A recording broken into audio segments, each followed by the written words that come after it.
One of the most famous artifacts in biblical archaeology is undoubtedly the Cyrus Cylinder. Sometimes hailed as the first declaration of human rights, a copy of it resides in the headquarters of the United Nations. More to the point of this blog, the Cyrus Cylinder confirms the biblical claim that Cyrus allowed the Jewish people who had been captured by the Babylonians to return to their homeland and rebuild their temple. The Freedom Sculpture, a contemporary reproduction of the Cyrus Cylinder, stands in Los Angeles as a sign of variety and tolerance. The Cyrus Cylinder was discovered in 1879 in the ruins of Babylon by Hormuzd Rassam. It is a baked clay cylinder measuring 22.5 centimeters by 10 centimeters and inscribed in Akkadian cuneiform script.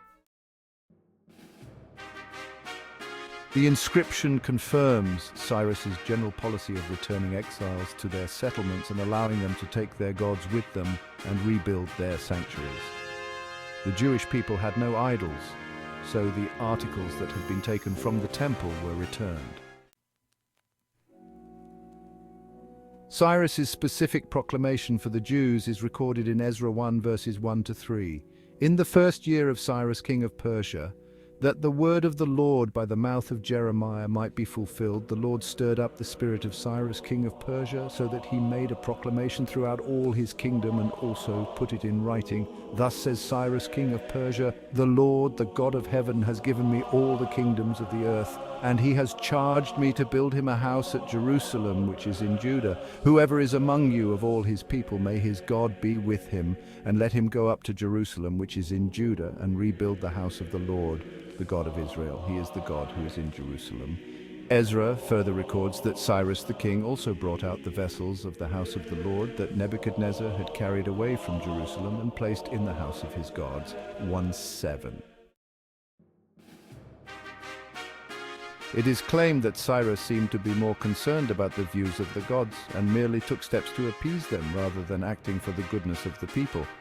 For instance, it is written on the cylinder, the gods of the land of Sumer and Akkad, which Nabonidus, to the fury of the Lord of the gods, had brought into Shuana, at the command of Marduk, the great Lord, I returned them unharmed to their cells, in the sanctuaries that make them happy.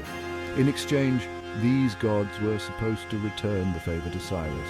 May all the gods that I return to their sanctuaries every day before Bel and Nabu ask for a long life for me and mention my good deeds and say to Marduk, my lord, this Cyrus, the king who fears you, and Cambyses his son, may they be the provisioners of our shrines until distant days, and the population of Babylon call blessings on my kingship. I have enabled all the lands to live in peace.